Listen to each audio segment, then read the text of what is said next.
Una sa lahat, ang big reveal ni VP Sara Duterte. Ako si Sara Duterte, tatakbo bilang Pangulo ng Pilipinas. Sabi lang ng palasyo, Good luck. abay nagkaungkatan pa ng nakaraan at nagbatuhan ng baho. Patawad kung tinulungan ko mahalal si BBM bilang Pangulo ng ating bansa. Huwag niya pong suluhin ang credit kung nanalo man ang Pangulo. Ang buong detalye kung din ang balitang politika, himayin natin mamaya. Magandang gabi, Pilipinas. Sa Frontline tonight, Dating Pangulong Duterte ayaw umaten sa pagdinig sa ICC. Tanggap na rin ng dating Pangulo ang kanyang kapalaran. Vice President Sara Duterte posible nga bang makipagtandem na naman sa isang Marcos para sa 2028? Bangkay ng isang bata sa Negros Occidental na tagpuan sa buhanginan. Aksidente o sinadyang patayin.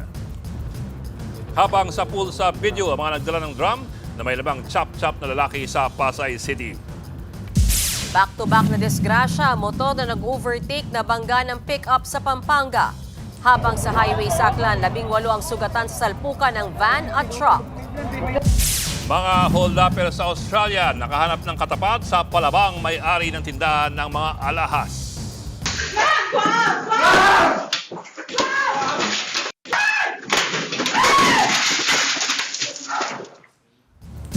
At sa pabaong pampag-good night, ngayong Love Month, lalaki isinanla ang lisensya sa pharmacy kapalit na mga gamot na para sa kanyang misis. Inulan sila ngayon ng pagmamahal mula sa mga na-inspire.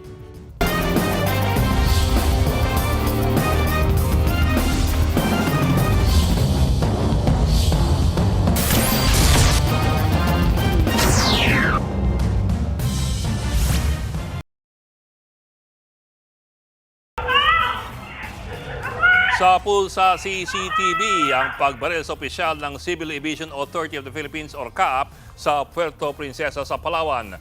Dinala agad sa ospital ang babaeng biktima at inaalam pa kung ano ang kanyang kalagayan. Ayon sa pulisya, naglalakad papunta sa simbahan ng biktima nang bigla siyang barilin. Tinutugis pa ang gunman habang inaalam pa ang motibo sa krimen.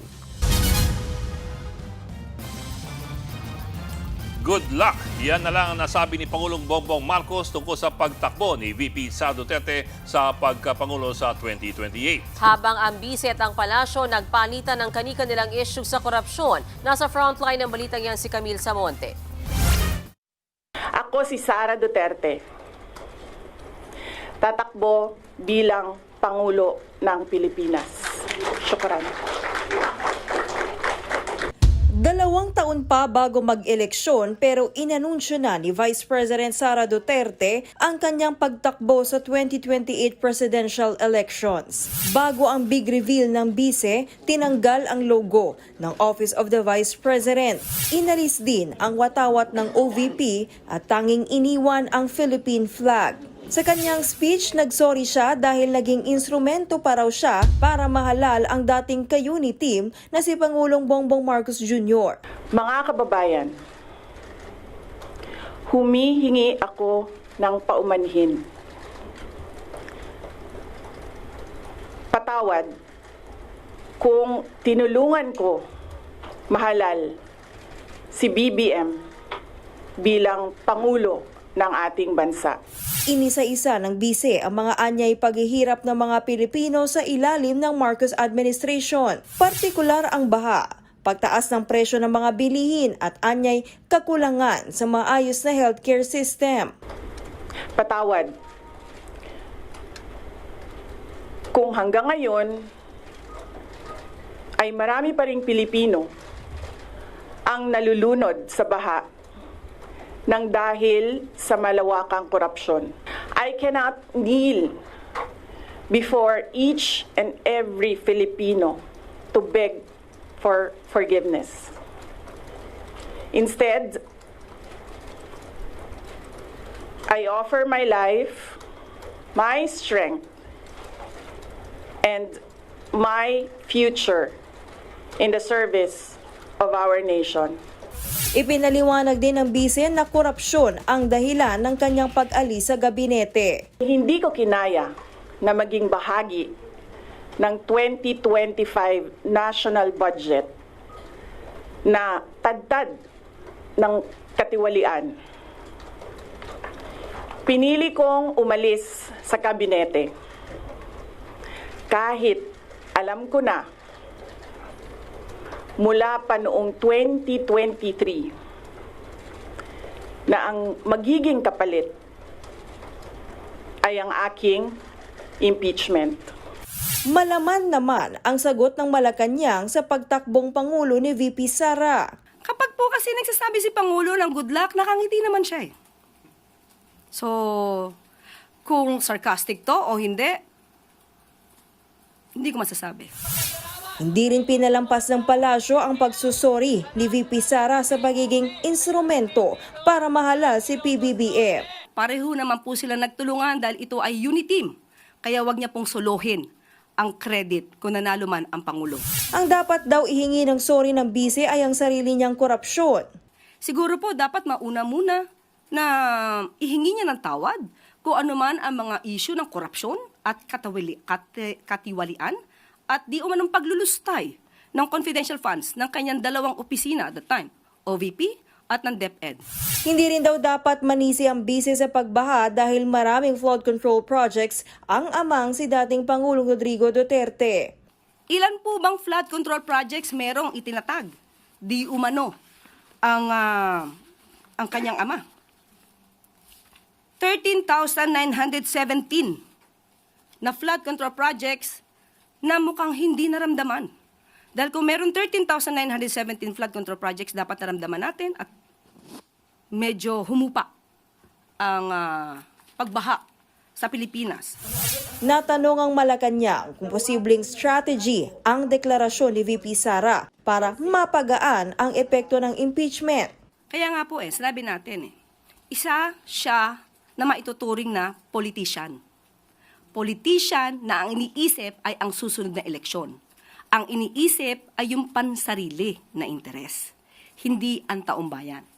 Ayon sa isang political expert, sugal ang maagang announcement ni VP Sara. Posibleng may kinalaman daw ito sa nakabinbing impeachment complaints at sa pagkakadawit ng mga kaalyadong sina Senador Bongo at Bato de la Rosa sa kaso ni dating Pangulong Rodrigo Duterte sa ICC. Gamble ito sa kanya kasi yung normally pag medyo maaga ka masyadong nag-announce, puputaktiin ka talaga ng lahat na lang ng pwedeng ibato sa'yo. No?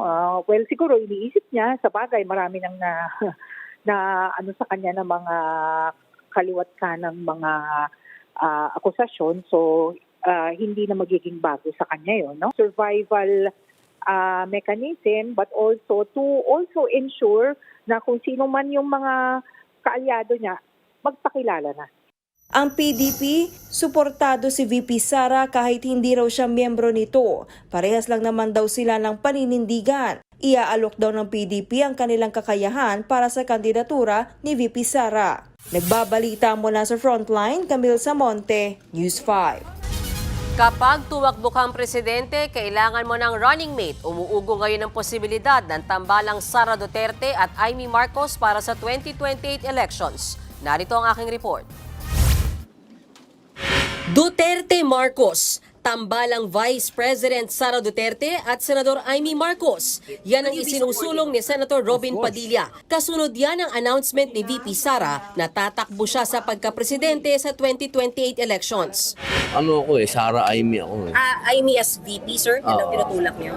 You think, sir, handa ang Pilipino sa parehas na babaeng leader po? Panahon na para maramdaman ng mga Pinoy ang girl power. Kakasaba si Senadora Amy. Sagot niya, forever running mate ang turing niya kay VP Sara. Si Robin talaga. Well, kung sa bagay, talaga naman forever running mate ko naman talaga yan. Takbo, gapang, luhod, patayo, paupo. Hindi ko naman siya kailanman iniwanan. Pero hindi malinaw kung bukas ba siyang tumakbong bise kay Duterte. Willing kayo mag-VP kay VP Sara pag tumakbo siya sa 2028? Basta sunod-sunuran ako doon. Actually considering running for VP? Come, let's go. Tingin ni Senator Amy, mainam na nagdeklara na si VP Sara ngayon pa lang. Si VP Sara daw ang kabaliktaran ng administrasyong ito. Maganda yan kasi nabibigyan ng pag-asa ang lahat ng tao dahil napakahirap ng panahon, ang gulo-gulo ng gobyerno, napaka-corrupt, wala pa rin charge talagang ang tao galit na at naghihirap. Kaya maganda na kahit papano meron tayong pag-asa. Ang isa pang kaalyado ng mga Duterte na si Senator Bongo, suportado rin ang kandidatura ni VP Sara pero iniwasan niyang sagutin kung bukas siyang maging running mate nito. Huwag muna natin pag-usapan yung politika po sa ngayon. Trabaho muna tayo. Hindi rin minasama ni Senate Minority Leader Alan Cayetano na tumakbong bise ni dating Pangulong Duterte ang maagang anunsyo ni VP Sara. For me, the earlier na lahat ng kandidato ay mag-announce better. Bakit? Kasi mas mahihimay ng lahat, mas bantay ang kanilang kilos. Of course, I wish her well. Si Senator Risa Hontiveros una nang sinabing bukas siyang tumakbo sa pagkapangulo pero hindi pa ito final. Sa panayam ni Frontline Pilipinas anchor Cheryl Cosim sa programang The Long Take ng One News kay Hontiveros, inamin niyang si VP Sara ang pinakamalakas na kalaban ng oposisyon. Is the opposition po open to support from within the administration if only to prevent a Sara victory? Wala pang ganung usapan. Kasi nga first things first, kailangan kumbaga ayusin muna namin yung aming bakuran. Dahil ito po ba ay recognizing yung possible or yung winnability ng another Duterte sa 2028, which is VP Sara? Sinabi nga ni Senator Frank na si VP ang pinakamalakas na kandidato sa ngayon. So kahit sino namang responsableng political formation, lalo na isang responsableng oposisyon, kailangan realistically take note kami ng mga ganyang challenges. Those are the kinds of candidacies na we will be competing against. So kailangan up to the standards kami. Natanong din namin ang mga senador kung paano nila tatratuhin ang impeachment case laban kay VP Sara Duterte sakaling umakyat ito sa Senado. Lalo't nariyan ang posibilidad na isa o ilan sa mga senador maaring makalaban ni VP Sara sa 2028 presidential elections. Sabi ni Senator Risa, gagawin nila ang kanilang trabaho bilang senator judges at magdedesisyon at boboto ng naayon sa ebidensya. Ako, ngayon pa lang, hinahanda ko ang sarili ko sa posibilidad na may umabot na impeachment complaints dito. If and when that happens, magsisilbi ako bilang senator judge at klaro sa akin yung tungkulin sa akin doon. Sabi naman ni Senate President Tito Soto, inaasahan niyang magiging patas ang lahat ng senador sa pagtrato sa nakaambang impeachment case. We are expected to be impartial. So kahit kandidato, hindi kandidato, kahit sino pa yan, doesn't matter. Umabot na sa 4 ang impeachment complaints na inihain laban kay VP Sara Duterte. Hindi raw magpapasindak ang mga kongresista sa plano ni Duterte na maging Pangulo. Nasa frontline na balitang yan si Manan Enriquez. Matapos ang anunsyong pagtakbo ni Vice President Sara Duterte, may naghain agad ng ika-4 na impeachment complaint laban sa kanya. Inihain ito ni Attorney Nathaniel Cabrera at inendorso ni na House Deputy Speaker Paulo Ortega at Manila 6th District Representative Benny Abante. Kabilang sa grounds ang betrayal of public trust at culpable violation of the Constitution dahil sa maling paggamit ng confidential funds at pagbabanta sa buhay ni Pangulong Bongbong Marcos at iba pang miyembro ng pamilya. Ayon kay ACT Chair Sportales Representative Antonio Tino, kalkulado ang timing at mukhang gusto raw manindak ni Vice President Sara Duterte sa deklarasyon nitong pagtakbo bilang Pangulo sa 2028 elections. Isinabay kasi yan ni Duterte bago talakayin ang mga impeachment complaint na inihain laban sa kanya. Siguro tingin niya, matatakot niya, masisindak niya ang mga kongresista dahil patakbo siyang presidente. Di ubra yung ganyang mga gimmick at malalantad muli ang kabulukan sa ginawa niya sa confidential funds. Giyit naman ni Kabataan Party List Representative Rene Co, inuna pa ng bise na i-anunsyo ang kanyang pagkapangulo imbes na sagutin ang mga impeachment complaints. This is a distraction. At this point in time, hindi ito ang tanong na dapat sinasagot ni VP Sara Duterte. No, ang tanong ay nasaan ang kinurakot na pera ng taong bayan? Paano ito ibabalik? Sa kabila niya, nanindigan ang Makabayan Bloc na malakas ang mga ebidensya at laman ng kanilang impeachment complaint laban kay VP Sara. Kung boboto lang daw ng naaayon sa konsensya ang mga kongresista, matutuloy hanggang impeachment trial ang reklamo sa bise. Kaya giit ng grupo sa publiko, wag nang magpabudol sa mga gimmick ng mga Duterte. Si mamamayang Liberal Party List Representative Leila De Lima naman, hindi na raw nagulat sa ambisyon ni VP Sara. Karapatan naman daw ng bise na magdeklara kahit napakaaga, tulad ng karapatan ng mga Pilipino na singilin ang bise sa mga seryosong aligasyon ng katiwalian at paglabag sa batas. Mas maganda raw na harapin muna ni VP Sara at sagutin ang mga ito bago mag-ambisyong maging Pangulo. Ganito rin ang naging pananaw ni Akbayan Party List Representative Percy Sendanya. Kaya dapat daw hindi maapektuhan nito ang mga miyembro ng Kamara. Pwede natin sabihin na ito yung attempt nila para i-reframe yung narrative na lahat ng nangyayari ay dahil sa takbo siyang presidente. I hope that this will not affect the members of the House and that we fulfill our constitutional mandate of holding erring public officials accountable. Pero para kay Senior Deputy Majority Leader Lawrence Defensor, posibleng malaki ang epekto sa impeachment ng ginawang anunsyo ni VP Sara. It will not affect how the process will go on in terms of hearing it, in terms of deliberations in the Committee on Justice. But I can tell you that it may affect how the voting will come out. I hope that we will be as independent as possible. Dating House Prosecutor si Defensor noong nakaraang impeachment ni VP Sara. Handa raw siya ulit maging prosecutor sakaling umusar ang mga reklamo. Walang vice presidenteng nagsasabi na may kinausap na akong taong handang pumatay sa isang presidente. That will always be an impeachable offense and a betrayal of public trust. Sa ngayon, hinihintay na ma-refer ang 4 na reklamong impeachment sa House Committee on Justice para maumpisahan na ang paggulong ng impeachment proceedings sa Kamara. Meron na lang hanggang March 2 si House Speaker Bogie D para ma-refer ang mga ito sa komite alinsunod sa desisyon ng Korte Suprema. Nagbabalita mula sa Frontline, Marian Enriquez, News 5.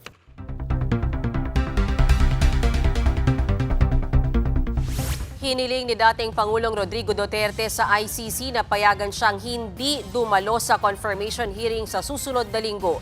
Sa sulat ni Duterte sa ICC Pre-Trial Chamber 1, nanindigan siya na hindi niya kinikilala ang jurisdiksyon ng ICC sa kanyang kaso. Ayaw na raw niyang dumalo sa pagdinig na makakalimutan din niya kalaunan. Dagdag pa ng dating Pangulo, matanda na siya at pagod na. Tanggap na rin daw niya ang kanyang kapalaran na posible na siyang mamatay sa kulungan. Sa February 23 ang nakatakdang confirmation hearing ni Duterte kaugnay ng kasong crimes against humanity dahil sa kanyang madugong drug war. Dito tutukuyin kung may sapat na basihan ba para litisin ang dating Pangulo. Samantala, hindi raw a-absent si Senador Bongo kahit pa posibleng ipareso siya ng ICC. Katunayan, present ang senador sa sesyon kanina. Ayon kay Go, walang dahilan para siya ay umabsent. Hindi niya raw sasayangin ang tiwala ng mga bumoto sa kanya. Kabilang si Senator Go at Senator Bato de la Rosa sa 8 pinangalanang kasabwat ni dating Pangulong Duterte sa drug war. Samantala, hindi pa rin mapasok si de la Rosa sa Senado simula pa noong Nobyembre. Importante rito, dapat fair po. Dumaan sa tamang proseso. Hindi naman po ako takot dahil wala naman po akong kasalanan. Kaya po ako naririto ngayon dahil wala po akong kasalanan.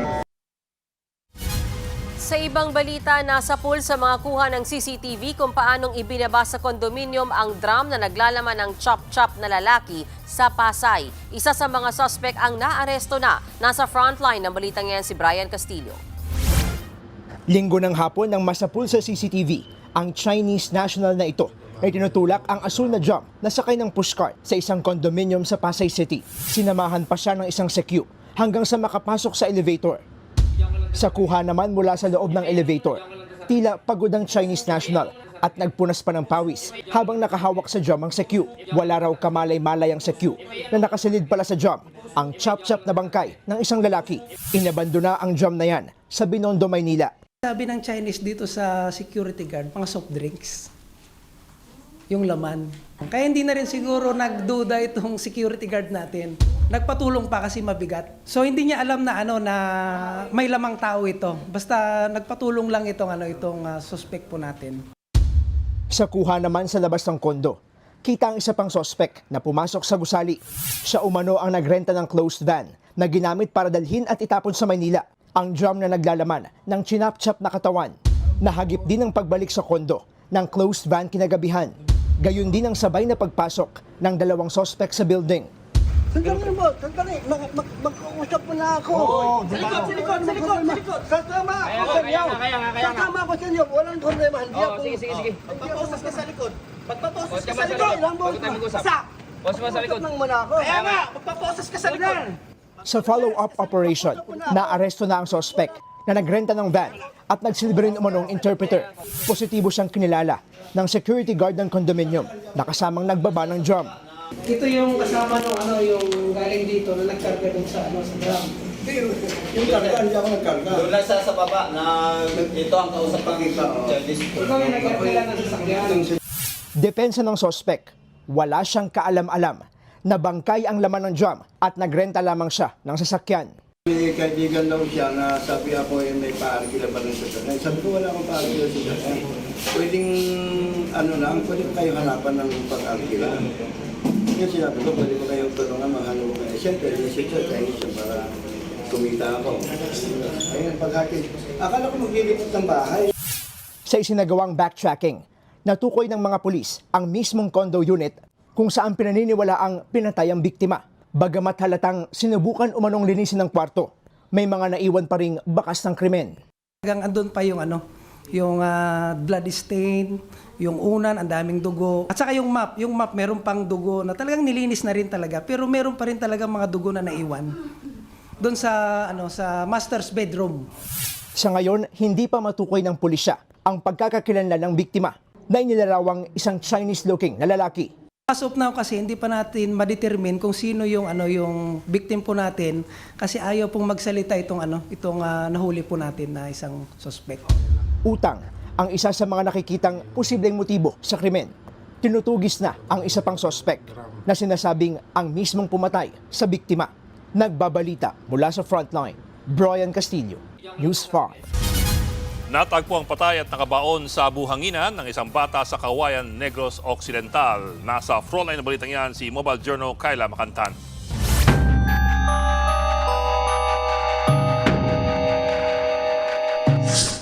Sa butas ng buhanginang ito sa baybayin ng Purok 1, Barangay Tiling, nadiskubre ang katawan ng 11 taong gulang na lalaking si Ron. Umaga ng February 8. Bago ang araw na yun, naglaro ang bata sa baybayin malapit sa bahay ng kanyang kaanak. Naglalaro po sila ma'am sa gilid. At sinabihan po siya ng mga relatives po nila na mag-stop na po ng hukay kasi sobrang haba na.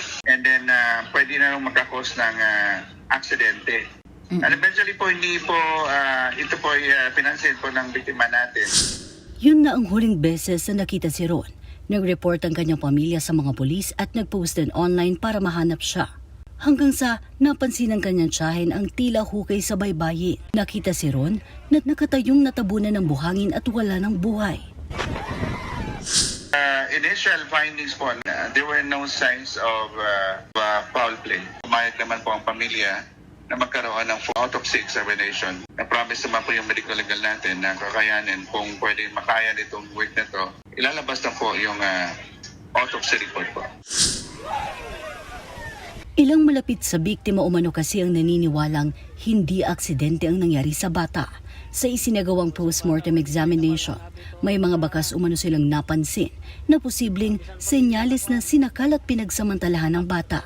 Pero ayon sa Negros Occidental Police Provincial Office, posibleng mayroon ng mga galos na ito bago pa ang insidente dahil sa paglalaro ni Ron. Ang Kawayan Municipal Police Station sinabing hihintayin muna ang resulta ng autopsy bago magbigay ng pahayag. We are hoping and praying na matapos na po yung mga agam-agam. Nagbabalita mula sa Frontline, Mobile Journal Kayla Makantan.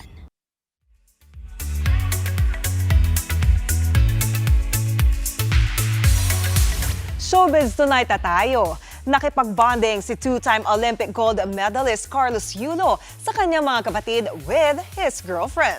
All smiles at looking energetic sa kanilang groovy sa isang beach sa Zambales ang gymnast brothers na sina Kaloy at Carl Edru at sisters nilang sina Juriel at Eliza Yulo. Kasama rin ni Kaloy ang girlfriend niyang si Chloe San Jose. May birthday weekend ang caption dyan ni Kaloy. Sumakto ang 26th birthday ni Carlos Yulo sa awarding sa kanila ni Alex Ayala bilang Athlete of the Year ng Philippine Sports Writers Association. Susunod, lalaking inasal dahil single, biglang namaril ang mga kasamahan. 3 ang patay. Isa patay, 10 sugatan matapos buwangga ang pickup sa 5 sasakyan sa Pampanga. At Wilma Dasent, may patutsada kay Alvin Aragon.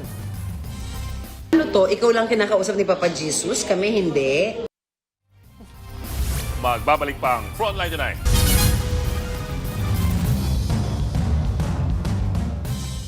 Mga kapatid, Ed Lingaw po, maging maalam at may pakialam sa mga napapanahong balita sa ating bansa. Para sa mas malilimang pagtalakay at paghimay sa mga issue at headlines, mag-follow at mag-subscribe sa social media pages ng News 5.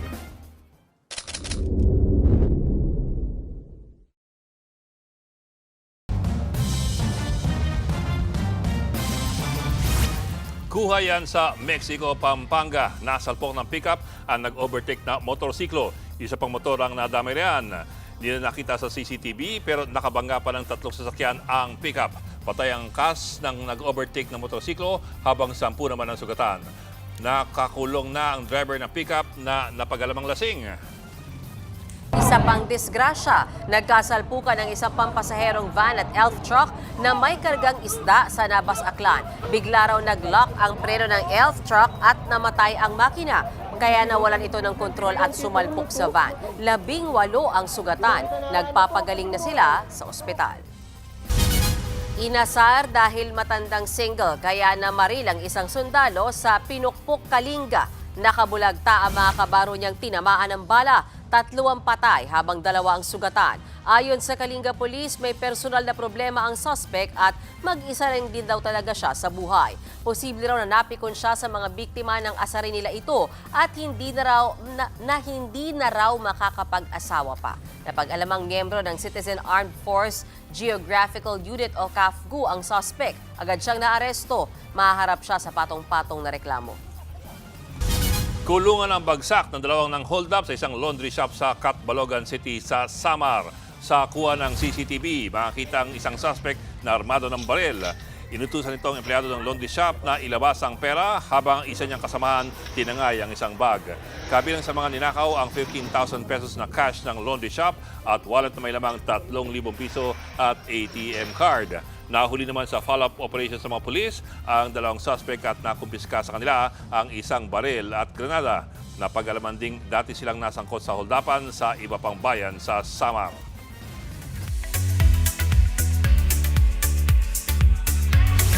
May banat ang ilang celebrities sa mga sinabi ni Alvin Aragon at tungkol sa kanyang faith at sa sex bomb. Tanong ni Wilma Dasent, siya lang daw ba ang nakakausap ni Lord? Nag-post naman ang misis ni Alvin na si former sex bomb member IZ Trazona sa gitna ng pangbabash. Narito ang report. Pinag-resign ni Lord? Mainit ang pahayag na yan ni Alvin Aragon. Yan daw kasi ang dahilan ng pag-alis noon sa sex bomb ng misis niyang si IZ Trazona. Sa isang panayam, naikwento ni Alvin ang hindi niya pagpayag kay IZ na sumali sa reunion concert ng sex bomb dahil sa kanilang pananampalataya. Ilan sa mga kinwestiyon niya ang pagsuot ng tuwalya ng sex bomb girls sa concert poster. Ayaw daw niya makita ng iba na nakaganyan si IZ. Ang gusto niya, siya lang daw ang makakita niyan. May patama rin si Alvin sa asawa ni sex bomb Sunshine na si Bulacan Vice Governor Alex Castro. Hindi raw dapat pinayagan ni Alex si Sunshine na magsuot ng mga damit kapag nanasaan ng mga lalaki. Nirerespeto naman daw ni Sunshine ang opinyon na yan. Ipagdarasal na lang daw niya ito. Ang actress model na si Wilma Dasent, napa-Facebook Live pa ng kanyang hanash. Hindi naman dahil nakalabas yung mga katawan namin, ibig sabihin, pwede na kaming bayaran. Say pa nga ni Wilma kay Alvin. Ano to? Ikaw lang kinakausap ni Papa Jesus? Kami hindi. Say naman ni Miss Philippines Earth 2025 Joy Barcoma, huwag gamitin ang pananampalataya para kontrolin ang kilos at pananamit ng ibang tao. Ang dapat daw ay turuang kontrolin ang sariling pag-iisip. Ang aktres naman na si Rica Peralejo, bagamat walang pinangalanan sa post, sinabi niyang mawawala ang tunay na mensahe ng pananampalataya pag nauuna ang pagiging self-righteous at panghuhusga. Napakomment din si Sura Ramirez na para bang kasalanan daw maging sex bomb. Dagdag pa niya, mas kasalanan na maging homophobic at transphobic, quote-unquote. Matatanda ang kontra rin si Alvin sa pagiging trans woman ng anak ni IZ na si Andre aka Sofia. Sa gitna naman ng pababash, nag-post si IZ ng family picture nila. Sa caption niya, hindi raw perfect ang kanilang pamilya. Kaya raw mas lalo nilang pinagtitibay ang kanilang pananampalataya. Nagpapasalamat din si IZ sa mga nagpaabot ng suporta sa kanilang pamilya. Nagbabalita mula sa Frontline, MJ Marfuri, News 5. Susunod, may-ari ng tindahan ng mga alahas, pinalagan ang 3 holdupper. Magnanakaw sa isang convenience store, aksidenteng nasunog ang kanyang sarili. At ang nagagawa ng pag-ibig, tatay, isinanla ang lisensya kapalit ng mga gamot para sa kanyang misis. Tutok lang mga kapatid dito sa Frontline Tonight.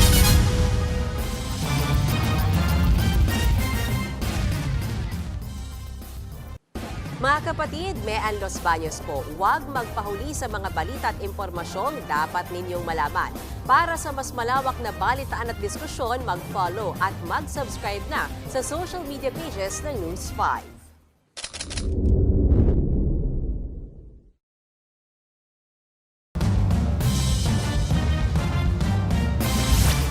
Hindi nagpatalo ang may-ari ng tindahan ng mga alahas na sinalakay ng mga holdupper. Nagpambuno sila at nasa pulyan sa video. Sa Frontline report na ito.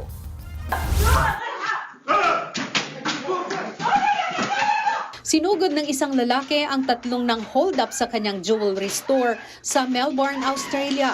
Pumalag naman ang mga kawatan. Ang anak na babae ng may-ari, wala nang nagawa habang pinagbabasag ang mga glass case display at tinangay ang mga panindang alahas. Akmang babatuhin pa ng babae ang mga magnanakaw. Tila may hinahanap naman ang may-ari habang nagpapatuloy ang nakawan. Ilang saglit pa, naglabas ng wretch o liabe ang may-ari. Pinaghahampas niya ang mga kawatan hanggang sa tumakbo sila palayo. Sugatan ang may-ari na agad dinala sa ospital. Maayos na ang kanyang lagay. Ayon sa reports, tumakas ang 3 magnanakaw sakay ng isang kotse. Tinangka pa raw ng grupo na magnakaw sa isa pang jewelry store pero wala silang nakuha. Tinutugis na sila ng mga pulis. Nagbabalita mula sa Frontline, Margie Bentulan, News 5. Aksidenteng nasunog ng isang lalaki ang kanyang sarili habang nagdanakaw sa isang convenience store sa Australia. Sa kuha po ng CCTV, makikitang nag-aapoy ang lalaki habang tumatakbo palayo sa tindahan. Agad namang naapula ng mga bumbero ang nasabing apoy. Pero tuluyang natangay ang cash register machine ng tindahan. Ayon sa mga pulis, may isa pang kasama ng lalaki sa pagnanakaw. Tinutugis na sila habang inaalam pa ang mitsa ng apoy. Abangan ang kwento ng lalaking isinanla ang lisensya para sa gamot ng kanyang misis. At voice actors ng hit movie na K-pop Demon Hunters magkakasama sa cover ng isang magazine. Tuloy-tuloy ang balitaan dito sa Frontline Tonight.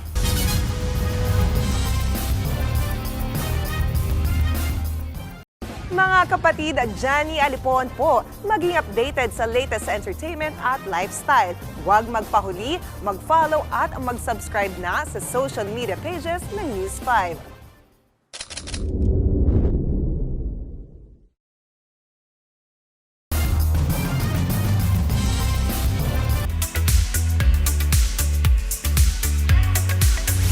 Channeling their golden goddesses vibes ang voice actors ng K-pop Demon Hunters sa cover ng Variety. all-white na malaanghel ang kanilang theme na para bang nanglalamo ng fierce looks ni na EJ, Ji Young-yu, Audrey Nana, Arden Cho, Mei Hong at Ray Ami. Meron din silang solo cover shots. Highlight ng cover story ang napanalunan ng Netflix hit na Best Animated Feature and Best Original Song for Golden sa Critics' Choice Awards. Chika nga ni EJ sa interview, they felt validated dahil sa mga award at success ng pelikula dahil madalas daw silang nare-reject noon sa kanilang showbiz life. At yan ang latest and hottest sa Frontline Showbiz Tonight. Ako po si Johnny Alipon. Happy Wednesday mga kapatid.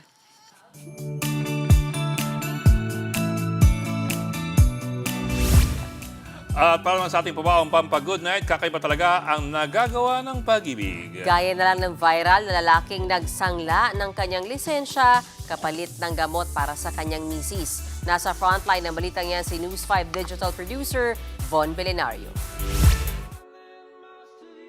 Matindi ang pangangailangan ni Tatay Moises nang pumasok siya sa butikang yan sa Imus, Cavite. Kailangan niya ng gamot, hindi para sa kanya, kundi para sa kanyang misis. Yun nga lang, wala siyang pera. Mahinahon siyang nakiusap sa tindero na si Jim para pautangin muna siya. At para masigurong magbabayad si tatay, isinanla niya muna ang kanyang driver's license. Pumayag naman si Jim, lalo't sakto pa noong araw ng mga puso yan nangyari. Nawa din ako kaya binigyan. Naisip ko rin na si Mama at si Papa senior na rin eh. Paano kung nangyari yun sa kanila? Pag mga ganyan, ang bilis ng ano ko ba? Kumbaga, siyempre hindi ko rin matiis na tumulong. Maraming naantig sa video na iyan kaya umulan ng tulong kay tatay. Natunto ng News 5 si Tatay Moises. Sobra-sobra pong saya namin mag-asawa. Kasi po talaga pong oras nyon. Kaya po ako nagsala ng license para sa gamot ng misis ko. Kailangan na uminom gamot ng misis ko. Ginawa ko ng paraan. Nagkapal mukha ko lang. Natusok daw ng bote ang kanyang asawa kaya agad niyang ipinagamot. Pero wala pa raw siyang pambayad noon sa antibiotic at painkiller. Kung tutuusin, pwedeng makakuha ng libreng gamot sina Tatay Moises bilang PhilHealth members sa ilalim ng Yaman ng Kalusugan Program o YAKAP. Pero hindi raw nila alam na may ganitong programa. Kaya itinuro rin natin sa kanila ang proseso nito sakaling kailanganin ulit nila ng gamot. Bago kami umalis sa butika, may dagdag na iniabot si Jim kay Tatay Moises. Mula naman ito sa mga kababayan abroad na nagbigay ng tulong. Sobra-sobra ako ipapasalamat lalo na sa God. Lalo na sa lahat ng tumulong sa amin. Nagbabalita mula sa Frontline. Von Belenario, News 5. Maraming di nakakaalam nun eh. Under PhilHealth, pwede ka talagang, alam ko 20,000 worth of medicine yun eh, na pwede mo siyang claim or I don't know kung reimbursement or pambili mismo yung hingin mo. So dapat talaga knowledgeable yung mga kababayan natin. Actually, mabait yung may-ari ng butika. Oo kasi, nga eh. Wala namang resale value yung lisensya eh. Ano lang? Wala siyang...